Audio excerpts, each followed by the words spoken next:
Hey everybody, today I'm going to be reviewing a film called Elle. This was directed by Paul Verhoeven. Verhoeven is a really kind of skilled director that hit it big pretty early on in Hollywood, maybe not in his career, but a while back.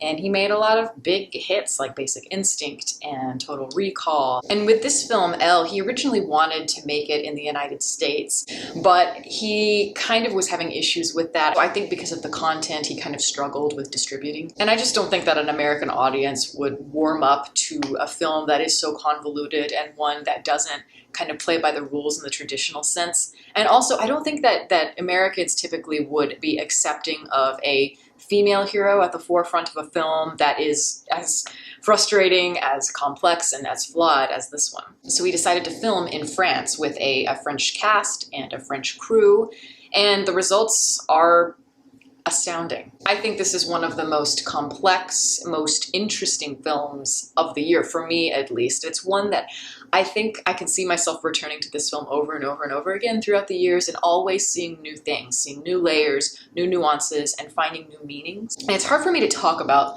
the premise of this film because even though this film is very straightforward in the way that it's delivered, its structure is very different in that it doesn't build to those big dramatic tension moments that you're expecting, particularly in like suspense thriller genre pieces. It doesn't have a simple payoff or a simple build where you've got one plot device kind of threading throughout the whole movie. But I can just kind of tell you what happens in the first scene and you can kind of go from there. But the movie is about a woman. She is middle-aged. She's single, very successful, wealthy woman, and her name is Michelle, and this is played wonderfully by Elisabeth Huppert. She's extremely independent in a lot of ways, at least at first glance, and she is the CEO of a big video game company. But before we learn all of this, the first thing we see is the opening scene, which is her character, who we don't know at that point, her character being raped by an intruder wearing all black and he has a black ski mask. We don't know who he is. So it starts off with a really big bang, and you might be thinking, holy shit, this is going to be what the whole movie's about. It's all going to be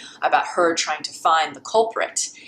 And it is in a sense, but I think that that's just, even though it's an important part of the film, it's not everything. This film has so many different directions that it's going in, and it's so complex that storyline is really not the most important part of it. At least I didn't feel. There are so many different situations going on in the film between different characters.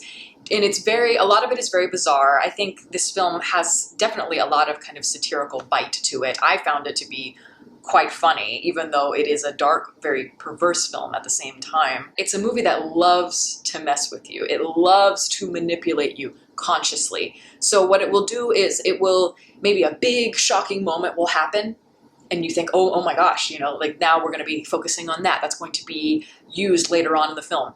And it's not. But I like that because I feel like it's almost an examination of those manipulative devices that we see so often, particularly in Hollywood film. And this film is above that. I feel like it's a lot smarter than what we're used to seeing. The film doesn't really rely on shock value at all much, even though it is supposed to be a suspense film where shock value is so important. But those elements are obviously very integral parts of the film, just like the rape scene in the beginning. Very important part of the film. Without it, the film wouldn't exist really, or that the plot wouldn't exist. But it focuses on those big moments, but then it focuses on more emotional ones and gives them just as much importance. Because the characters themselves are so interesting and they all play such integral parts, especially in terms of how they're affecting the main protagonist, because she is a very unpredictable, very intriguing person. And as I said, the actress, Elisabeth Huppert, who plays Michelle, is just, she's astounding in this movie. And I think this might be one of the most complex, most interesting female characters, female protagonists that I've ever seen, or at least that I've seen in a long, long time. It's kind of like Krisha. I got two really great characters back to back, I feel. Krisha I reviewed last time, I think about a week ago. And, she's also an older woman who's very worldly and has been through a lot of life. And I feel like when you have characters that are older, they're just more interesting. They've been through things and they have a lot of motivation and reasons for why they have gotten to this point in their life. And Michelle makes a lot of very strange decisions, but it's all kind of justified when as the film goes on, you see so much of why she acts the way that she does. For instance, I mean, in the beginning of the film, she's raped and she treats it like it's nothing. She's just, I mean, she doesn't even call the police. You know, she's obviously shaken and kind of scared, but she doesn't tell anybody. She doesn't tell anybody until she just kind of blurts it out. She says it. She's at dinner with her friends, and all of a sudden she's like, oh, by the way, I was assaulted in my home the other day. And it's just very strange. But you can't take your eyes off the screen. She plays it with this very subtle allure, almost passiveness, but yet there's so much kind of brewing underneath that I find so enticing. As a character, you know, on the outset, she's a very fiercely competitive woman. She's a very demanding, very strong-willed boss, and most of her employees are males because it is a video game company.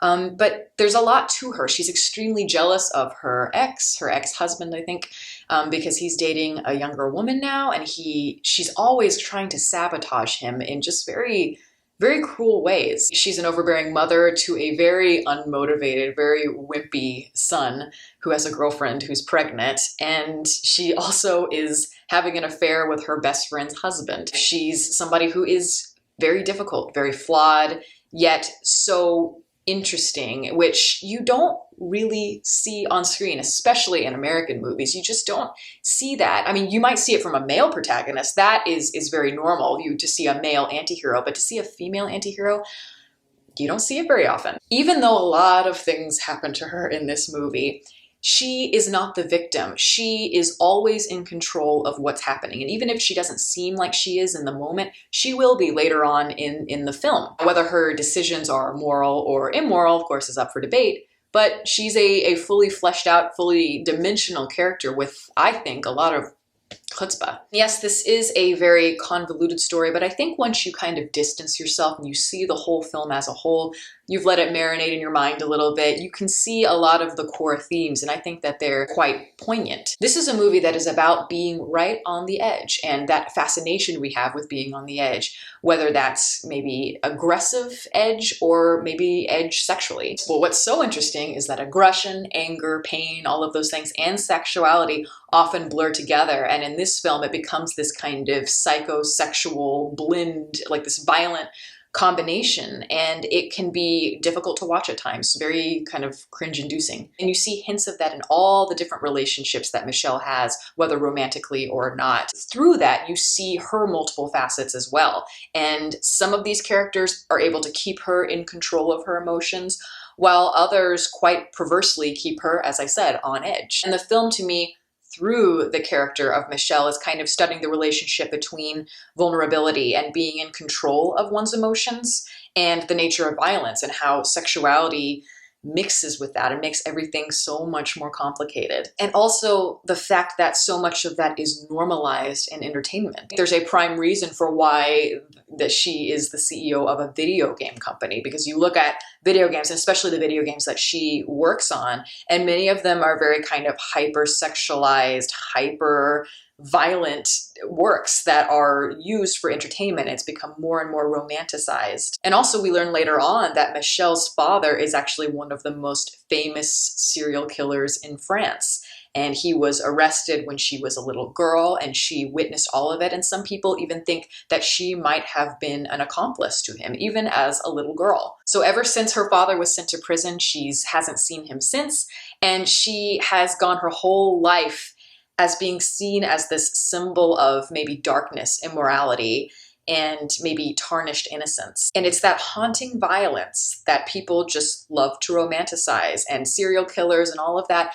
All over the world, we have this fascination with it. And that whole idea is very important to the development of her character, I think, because in some ways that will always be part of her, no matter what, even though she tries to disassociate herself with those events of her past, it's always going to be there. But it's also shaped her, and it's also shaped how she handles lust and how she handles violence and shame, all those things. And that's what I really took away from the film as just kind of a major core theme. It's very Hitchcockian in a lot of ways. And I kept thinking that as I was watching the movie, because, you know, all of these things that I'm mentioning are all very widely accepted as part of who we are, and yet they're considered very perverse, but it's our natural instinct. And Michelle even says towards the end of the film, I can't remember the line exactly, but she says something along the lines of, shame isn't a strong enough emotion for us to stop doing what we're doing. And I feel like that is one of the most important lines in the whole film. That is what film is it not? It's about trying to tap into those subconscious desires, our fears, in a very, very vulnerable way. So this kind of film does that by using the manipulation in order to kind of trick us into understanding all of these things. By making us think the movie's going one way and then takes a hard turn into another direction is kind of very true to life, and it's true to human behavior. Maybe not necessarily film convention that we're used to, especially in a more simplistic form, but that's really not the point. I think this film is incredible. It's easily one of the best films of the year for me, but I admit it's not for everybody. As I said, it is very convoluted and it may frustrate some viewers, but I think if you're a fan of cinema and the study of cinema in terms of how it affects people in a suspenseful way and through manipulation, and if you just like really, really gripping characters, I think that this is something you should definitely check out. And that is my review. Thank you all for listening. If you'd like to follow me on Twitter, the link is below. And you can also like my Facebook page and the link below that. And you can also check out more videos here and here.